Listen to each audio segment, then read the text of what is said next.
The emergency room came apart all at once. Alarms shrieked one over another. 7 patients rolled through the doors in a single wave after a chain collision out on the highway, and blood spread thin across the floor where the gurneys tracked it. People were shouting, monitors were screaming out of rhythm, and the wheels of the stretchers hammered over the tile like a drum line with no conductor. Residents scattered in every direction. Dr. Marcus Hale stood in the middle of it, barking orders that no one could hear over the noise. A man on the 3rd stretcher stopped breathing. A pregnant woman clutched her belly and screamed. An elderly man's blood pressure dropped so fast that his eyes rolled white. And on a 4th gurney, a patient lay perfectly still and silent, the most dangerous one in the room. And no one was looking at it all. Hale was pointing in 3 directions, at once calling for someone to intubate, calling for blood, calling a nurse named Priya to check a pressure, and none of it was landing because a room drowning in panic cannot be saved by a man who is panicking louder than the rest. There is a thing that happens to a room in a true emergency, a thing they cannot fully teach in any classroom. The noise itself becomes a kind of enemy. Fear moves from one person to the next like a current, and the more people rush, the less actually gets done, because panic is contagious and precision is not.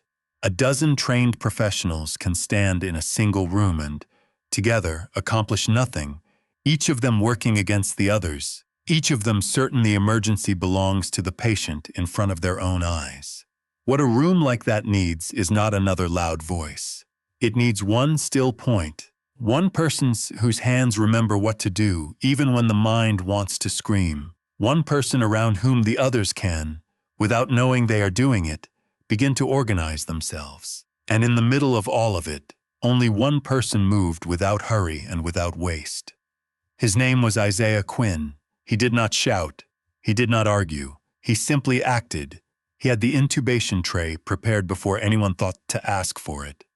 He looked at the silent patient on the 4th gurney and knew, from something the monitors had not yet caught up to, that the man was bleeding on the inside. He leaned close to a resident whose hands were shaking and said quietly that the quietest patient in the room was the one about to die. Then he set the correct pressure on the wound himself, without waiting for anyone to tell him how, and in under 2 minutes, he had stabilized 2 people no one else had reached. Hale turned around, his face red, and did the thing that panicking men in authority so often do when they see someone calmer than themselves. He pointed at Isaiah and demanded, loud enough for the whole room to hear, who had given him permission to do any of this. For a moment the room went quiet. Isaiah looked at him, his voice level and clear, and said that the patients were dying and that he did not need anyone's permission to keep them alive. Hale opened his mouth to answer, and that was the moment the emergency room doors swung open again. 8 people in tactical gear walked in. They were not local police. They were not ordinary federal agents. They moved straight through the main hall, while the hospital was still in chaos, and the man at the front of them stopped and looked across the room at Isaiah from a distance. Then he came to attention, and he raised his hand in a military salute. The 7 behind him did the same. 8 people saluting a nurse in blue scrubs, in the middle of a hospital lobby, in front of hundreds of people who had stopped to stare. The whole hall fell silent. Dr. Marcus Hale stood frozen, his hands still half raised toward Isaiah, and when the man at the front spoke, his voice carried clean through the heavy quiet. He said they had come to thank Senior Master Sergeant Isaiah Quinn, and only then did the hospital begin to understand that the man they had called the new nurse, the man they had called too old to start over, the man they had dismissed as only a nurse, had once saved lives in places none of them would ever set foot in, and had done it without ever needing anyone to clap. Isaiah Quinn had arrived that morning 20 minutes before his shift, the way he always did. He changed into his scrubs, checked the supply cart, read back over the charts of the sicker patients, and sent a short message to his daughter that read, "Dad's at work. Eat breakfast." Maya wrote back at once, "You too." She was 21 years old now, but the small daily rhythm between them had never changed, and neither of them wanted it to. Isaiah had raised her alone since his wife died, and he had never spoken much about sacrifice. He had simply done the work of it, morning after morning, year after year. That small exchange, "Dad's at work, eat breakfast," and the two words back, "You too," was the whole architecture of a relationship built one ordinary morning at a time. It did not sound like much. It was not the kind of thing anyone would ever notice or praise. But it was the product of 11 years in which a man had decided, over and over, that the most important work he would ever do was not in any operating room or on any mission, but in the simple, unglamorous business of being reliably present for one child. Maya had grown up knowing, with a certainty that lived below the level of words, that her father would always answer. In a life that had already taken her mother, that certainty was the ground she stood on. Isaiah never spoke about what those years had cost him. He did not talk about the shifts he worked so that her braces could be paid for, or the sleep he gave up, or the parts of himself he had quietly set aside. He simply did it, the way a load-bearing wall simply holds up a house, without announcement and without applause, noticed only if it ever failed. And it never failed. That was the thing about Isaiah that the hospital, in its rush to categorize him, had no way to measure. His whole life was made of the kind of steadiness that does not show up on any resume and cannot be captured by any badge. Inside the hospital, Isaiah was treated as a rookie, though he was older than most of the residents by a wide margin. Some of the younger staff whispered that a man in his 40s, who was only now starting out as a nurse, must have failed at whatever came before. They said it, the way people say things about a person they have not bothered to know, filling the silence of their ignorance with a story that flattered themselves. Isaiah heard some of it and let it pass. He had long ago stopped needing strangers to understand him. Dr. Hale disliked Isaiah more than anyone. It was not anything Isaiah did, it was the calm. Hale could not abide the presence of a man who did not flinch under his voice, because Hale had built his sense of authority on the fear he could produce in others, and a man who was not afraid of him made that authority feel suddenly thin. That morning, before the chaos, Hale had tried to embarrass Isaiah in front of the residents. He had asked him a sharp question about the signs of a tension pneumothorax, expecting to catch him out. Isaiah answered completely, precisely, without a flourish. Hale scoffed and said it was a textbook answer, that anyone could memorize a textbook. Isaiah did not react. A nurse named Sandra Ochoa, who had worked the floor for 30 years, saw the whole thing and said nothing, but she filed it away because she had learned long ago to notice which people stayed steady when they were being belittled. Hale warned Isaiah before he walked off not to practice medicine beyond his station. Isaiah only answered that he knew exactly what his station was. It was next to the patient. He said it without heat and without pride, as a plain statement of fact, and then he went back to his cart, and Sandra watched him go and thought that there was more to the new nurse than the badge on his chest was telling anyone. It is worth understanding what was really happening between the two men, because it is a pattern that repeats itself in every workplace in the world. Hale was not threatened by anything Isaiah did wrong. He was threatened by what Isaiah did right and by the calm with which he did it. A certain kind of authority depends entirely on the anxiety of the people beneath it.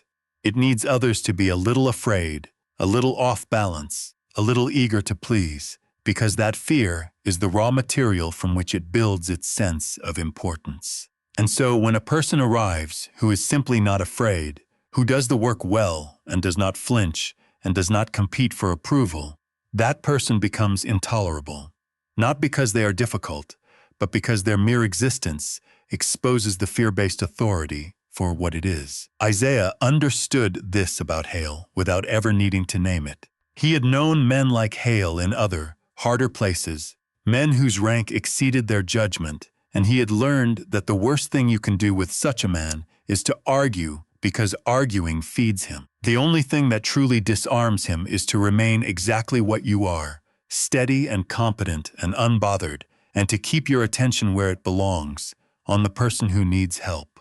That was what Sandra had seen, watching the two of them. She had watched a great many doctors and a great many nurses come and go over 30 years, and she had developed an eye for the rare ones, the ones who did not need the room to revolve around them in order to do their jobs well. Because the truth of Isaiah Quinn had never been written on any badge. Years before, he had been a combat trauma specialist attached to a special rescue unit, the kind of assignment whose details do not appear in any public record. He had kept men alive in the backs of aircraft and on the floors of buildings that were coming apart around him. But after one mission that cost more than he would ever say aloud, and after the death of his wife, he had left that life behind. Maya had been small then. She had needed a father who came home more than she needed a hero who might not come home at all. So he had done the ordinary, invisible work of rebuilding a life. He worked part-time as an emergency medical technician. He took a job as a night security guard. He trained warehouse workers in basic first aid. And when Maya finally left for college, he went back to school himself and became a nurse. To Isaiah, nursing was not a step down from the life he had left. It was a deliberate choice to live in a place where his hands could do more than keep a stranger alive through one terrible night. They could help someone heal across ordinary days. But the hospital systems could not read any of that. His badge said only, Isaiah Quinn, registered nurse, probationary staff. No one saw the years he had spent saving people in the dark. No one saw the nights Maya, even now, would ask him why he still woke, as though someone had called his name. In his locker, he kept two things that mattered. A small photograph of Maya and an old challenge coin, worn smooth at the edges, that he never took out and never showed anyone. It sat in the dark of the locker, like a sentence he had chosen not to say aloud, a piece of a life he had folded up and put away so that he could be, for his daughter, simply a father who was there. Maya was the only person alive who had ever seen the seam between the two versions of her father. She had been a child when he came home from the life he never described, and she remembered, without fully understanding, the months when he would go very still at a loud noise, or wake in the dark with his hand already moving towards something that was not there. She had learned, growing up, to read the weather of a man who did not speak about his own storms, and she had watched him choose, deliberately and repeatedly, to become gentler than the world had made him. That, she would later understand, was the bravest thing she ever saw anyone do. Not the missions, the coming home, the daily patient work of turning a man shaped for war back into a man who could sit at a kitchen table and help with homework and mean it. He had told himself that leaving that world was a kind of retreat, and in his lowest moments he still wondered whether he had given up too much. But he had not retreated. He had simply decided that the measure of a life was not the danger a man could survive, but the ordinary good he could do, day after day, for the people who depended on him. A soldier keeps a stranger alive through one terrible night. A nurse walks beside a frightened person through the long, unglamorous days of getting better. Isaiah had come to believe that the second thing was, if anything, the harder and the more human of the two, and he had chosen it on purpose, with his eyes open. Then came the day the highway folded 7 cars into each other, and the ambulances came one after another, and the emergency room tipped over into chaos. A patient with internal bleeding, a crush injury, a man struggling to breathe after a blow to the chest, an elderly driver whose pressure was falling, a pregnant woman in a panic, and one patient whose body was sliding quietly into shock while everyone else was distracted by the ones who were screaming, because the human eye is drawn to noise, and shock in its early stages is silent. Isaiah did not reach for the spotlight. He simply went where he was needed most. He readied the intubation kit before a resident could call for it. He recognized the patient who was losing blood on the inside before the monitor turned red. He told Priya, evenly, to check the left side of the chest again, and she did, and he was right. He helped place a pressure dressing exactly the way it should be placed. Everything moved fast and hard and close to the edge, and through all of it, Isaiah worked with the calm of a man who had lived in rooms where a single second of hesitation was the difference between a life and a death. Sandra saw clearly that Isaiah was not acting recklessly. He was not overstepping.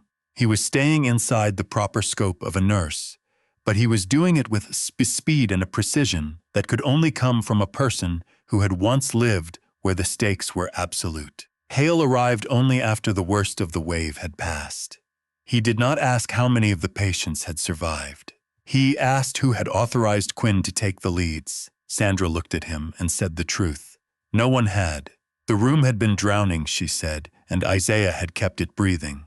Hale said at once that he would file a formal review, that Isaiah had been reckless, unsupervised, operating beyond his scope. And then quieter, meant for the administrator beside him but not quiet enough, Hale said that perhaps a man with Isaiah's background was not suited to patient care. Isaiah heard it. He did not argue. He walked into the bathroom, ran cold water over his hands, and breathed the slow, counted way he had been trained to breathe a lifetime ago. Then he dried his hands and went back out to the floor and kept working, because the patients were still there, and the patients were the point. What stung Isaiah was not the review itself. He had faced far worse than a piece of paper. What stung was the sentence Hale had let slip, that a man with his background was not suited to patient care. It was exactly backward. It was precisely because of his background that Isaiah could stand in a drowning room and keep it breathing. The very thing that made him good was the thing being used to condemn him, and there was a deeper cruelty buried inside it, because the word background was doing quiet work, implying that a man who had lived a hard, unusual life was somehow damaged, somehow less trustworthy with the fragile and the wounded, when the opposite was true. The people who have been closest to death are often the gentlest with the living, precisely because they know exactly what is at stake. But Isaiah did not say any of this to Hale. He had learned that some arguments are not worth the breath, and that a man who has decided not to see you will not be persuaded by your protest. So he did the thing he had always done. He put his own hurt down where the patients could not see it, and he went back to work. It was a discipline he had practiced for most of his adult life, this setting aside of his own pain in service of someone else's need. It had kept people alive in places with no names. It kept an old man comfortable in an ordinary hospital ward on an ordinary afternoon. And it cost him something every time, a small private tax that no one ever saw him pay. That evening, Isaiah sat in his car in the parking lot and made a video call to Maya. She saw his face and knew at once that something was wrong. She asked whether there was trouble at the hospital again. Isaiah said only that it had been a hard shift. Maya did not believe him. She knew her father far too well. She had learned, over a lifetime, that when he said "I'm fine" too quickly, it meant he was swallowing something whole. Maya asked him gently whether they had made him feel small again. Isaiah went quiet. She asked it a second time, not to press him, but to let him know she was not going to look away. Isaiah finally said that he had not gone back to school at the age of 42 so that people would clap for him. He had gone back because he wanted a quiet life. Maya answered that a quiet life did not mean he had to let people step on him. Isaiah looked at the old challenge coin hanging in the car and said that he used to be a different man. And Maya said the thing that only a daughter could say. She told him he was still that man. He just wore softer clothes now. Near the end of the call, Maya reminded him to eat something before he drove home.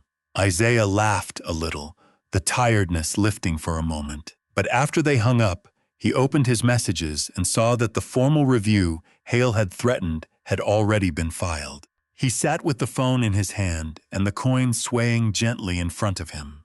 And he thought about how strange it was that a system could look at a lifetime of a man and see only the last 12 months of it. The next morning, a woman named Donna at the security desk took a strange phone call.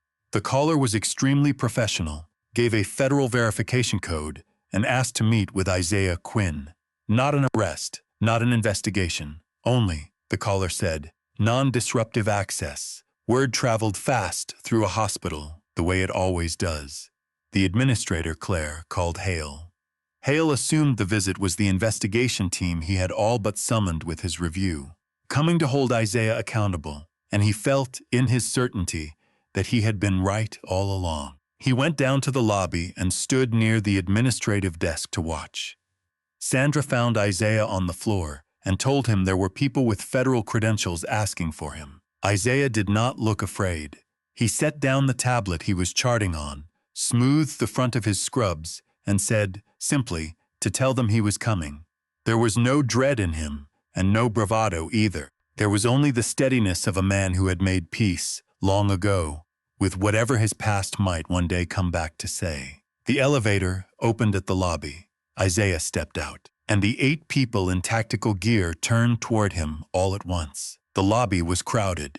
The man leading them was a colonel named Aaron Briggs. When Isaiah came into view, Aaron came to attention and raised his hand in a salute. The 7 behind him did the same, 8 of them, saluting a nurse in blue scrubs, and the whole crowded lobby went utterly still. Hale stood a few steps away, and his face changed color by color, the certainty draining out of it. Isaiah straightened. He returned the salute, and Aaron spoke, his voice carrying clean across the silent hall, and said again that they had come to thank Senior Master Sergeant Isaiah Quinn. Aaron explained, in front of everyone, that 3 weeks earlier an anonymous tip from Isaiah had helped stop a domestic terror plot aimed at the medical transport system. Isaiah had seen a pattern in a series of reports about diverted medications, a pattern no one else had noticed, and he had quietly sent it to the old federal unit he had once served with. The tip had been correct. Lives that would have been lost were not lost, and most of the people whose lives were saved would never know how close they had come, or that the man who saved them was, at that moment, being written up for insubordination in the same building. The detail was worth pausing on, and Aaron let the crowd sit with it. 3 weeks earlier, in the quiet hours of an ordinary shift, Isaiah had been reviewing routine paperwork about medication shipments, the kind of dull administrative record that most people's eyes slide off of entirely. But Isaiah's eyes did not slide. Something in the pattern of the diverted deliveries had snagged on the part of his mind that had once been trained to see danger where others saw only noise. Small quantities, redirected through the right kind of gaps, timed in a way that felt deliberate rather than careless. Most people would have assumed a clerical error and moved on. Isaiah had seen the shape of intent underneath the numbers, and he had known exactly whom to tell, because he had once belonged to the people whose job it was to stop precisely this kind of thing. He had sent the tip quietly and expected nothing in return, and then he had gone back to charting and told no one, because to him it had simply been the right thing to do, and the right thing did not require an audience. Then Aaron said more. He said that years before, on a mission that could never be written down in any public account, Isaiah Quinn had saved the lives of 4 people in his own unit. He said it plainly, the way soldiers state facts that cost too much to dress up. And then he said the thing that settled over the lobby and would not lift. Some people, he said, earn rank. Some people earn trust. This man earned both. Sandra put a hand over her mouth. Priya stood frozen where she was. The administrator, Claire, went pale. And Dr. Marcus Hale, who had spent weeks treating Isaiah as a problem to be managed, could only stammer that he had not known. Isaiah looked at him, and there was no anger in his face. He said only, I know. Not cruel. He did not need to be cruel. The truth, standing there in 8 uniforms in the middle of the lobby, was doing all the work that needed doing. Then Aaron stepped forward and pressed into Isaiah's hand an old challenge coin from the unit, a twin to the one that had sat all this time in the dark of his locker. For a long moment the lobby simply held the image of it, 8 people in tactical gear standing at attention before a man in blue scrubs, and everyone present understood that they were seeing something rearrange itself. All the small assumptions that had accumulated around Isaiah, the whispers about a failed life, the label of rookie, the certainty that a nurse could not possibly have anything to teach a doctor, all of it came apart at once in the face of a single, silent gesture of respect from people who did not give such respect lightly. The hospital had spent months looking at Isaiah and seeing a probationary badge. Now it was being shown, without a single argument, that it had been looking at a man it never actually saw. And the deepest part of it was this. Isaiah had never once mentioned any of it. He had not corrected the whispers. He had not defended himself in the review. He had not leaned on the tip he had sent, or the 4 lives he had saved, or the rank he had earned, to win a single argument or spare himself a single insult. He had simply done his work and let people believe whatever they chose to believe about him. There is a kind of strength that announces itself, and there is a kind that keeps quiet, and the second kind is far rarer and far harder, because it requires a person to be at peace with being underestimated. Isaiah had that peace. It had cost him a great deal to earn it, and it was worth more than any title in the building. When the salute was over, Hale came toward Isaiah. He said quietly that he had not known. Isaiah answered that he had not asked. Hale said perhaps he had been too harsh, and Isaiah did not let him take the easy road out of it. He said that an apology, if there was to be one, belonged first to Sandra, and then to every nurse Hale had trained his residents to ignore. Hale had no answer for that. Sandra was standing close by. Hale, cornered by the truth, turned and offered her a clumsy apology. Sandra looked at him for a long moment, and then she said the wisest thing anyone said all day. She told him not to apologize, just to survive the room. She told him to change what he did when the room was not watching. Because an apology performed for an audience costs nothing, and the only apology that means anything is the one a person makes with their behavior on an ordinary day when no one important is looking. Administrator Claire withdrew the formal review against Isaiah on the spot. Isaiah told her the review could stay, but he asked her to expand it. He asked her to review why a nurse had to be saluted by federal officers before anyone in the building was willing to believe he had good judgment. Then he went back to his shift, and the first thing he did was adjust the pillow behind an elderly patient's head, because the salute was over and the patients were still there, and the patients had always been the point. Maya came to the hospital at the end of the shift. Isaiah was in the locker room, taking off his badge, when she appeared in the doorway, her eyes red but a smile on her face. She said, "So, Senior Master Sergeant." Isaiah let out a breath and said she was not supposed to find out like this. Maya answered that what she had really not been supposed to find out was that strangers knew how to honor her father before his own workplace did. Isaiah said he had never told her because he did not want her growing up in the shadow of the things he had done. He had wanted her to have an ordinary father, one who was simply present, simply hers. Maya looked at him and said that he had never once been ordinary to her. Then she handed him a small container of food she had brought, because he never remembered to eat, and Isaiah laughed, a real laugh, the kind that comes up from somewhere deep and unguarded. They sat together for a while in the quiet of the locker room, the father and the daughter, and something passed between them that did not need many words. Maya had spent her whole life sensing that there was a part of her father she was not allowed to see, a locked room somewhere inside him, and she had never pushed, because she had understood, even as a girl, that he had locked it to protect her rather than to keep her out. Now the door had been opened, not by her prying, but by the world itself walking into a hospital lobby and refusing to let the truth stay hidden. And what she felt, sitting beside him, was not shock at learning her father was a hero. She had always known that in the only way that mattered. What she felt was grief that he had carried it alone for so long, and a fierce, quiet pride that he had chosen, out of love for her, to set the weight of it down. Maya asked him what happened now. Isaiah thought about it and said that now they would make sure people learned to listen before a salute ever had to force them to. He did not say it as a threat or even as ambition. He said it the way he said most things, plainly, as a description of the next right task.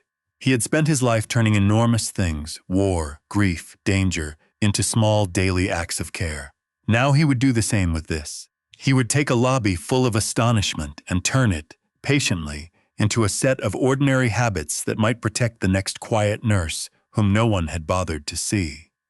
In the weeks that followed, Administrator Claire opened a real inquiry, not the kind meant to protect the institution, but the kind meant to change it.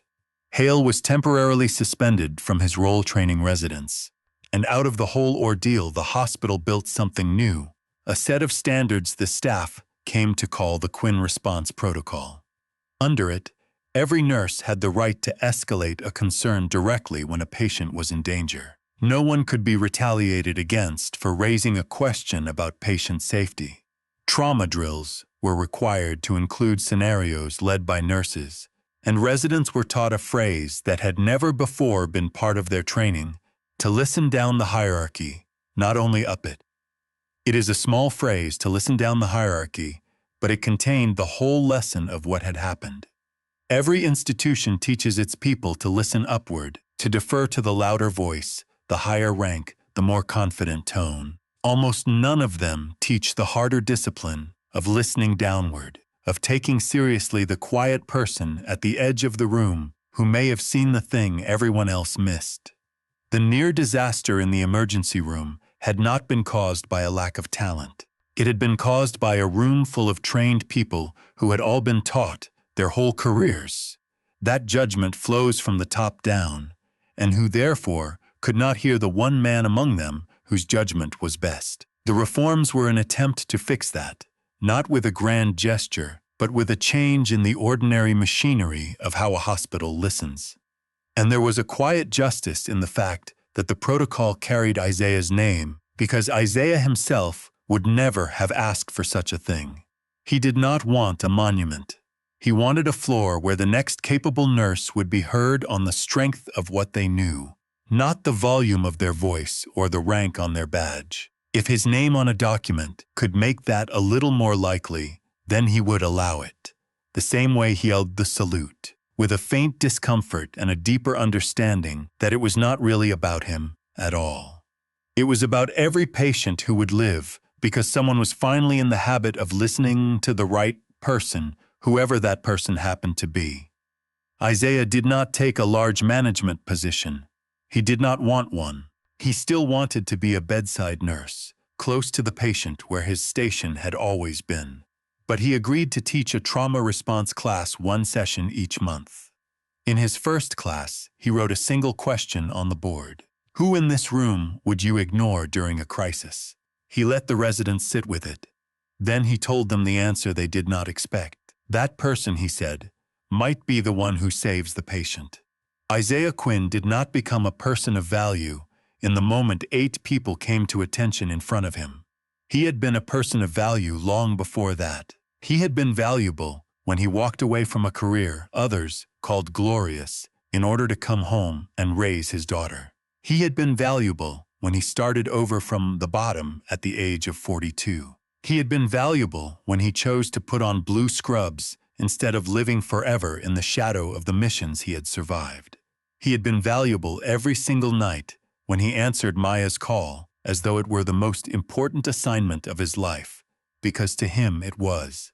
There are single fathers who do not need medals. They need a steady shift and reliable hours. They need health insurance that covers their child. They need one quiet evening. They need enough strength left at the end of the day to say, "Dad's fine," even when they are not entirely fine. The world does not put these men on the news. It calls them ordinary and moves past them, never guessing what some of them have carried, or set down, or survived. Dr. Hale left a lesson too, though he never meant to. Knowledge without humility can curdle into cruelty. A title without the ability to listen can put the very patients it is meant to protect in danger. Hale had spent his career believing that the top of the hierarchy was the only place worth listening to, and it had nearly cost lives, because the person who sees the truth in a crisis is not always the person with the loudest voice or the highest rank. Sometimes it is the quietest one in the room, the one everyone has decided not to hear. Maya was the softest part of the whole story. She did not need 8 strangers in uniform to prove that her father was extraordinary. She had known it her whole life, in 1,000 ordinary ways that no salute could ever capture.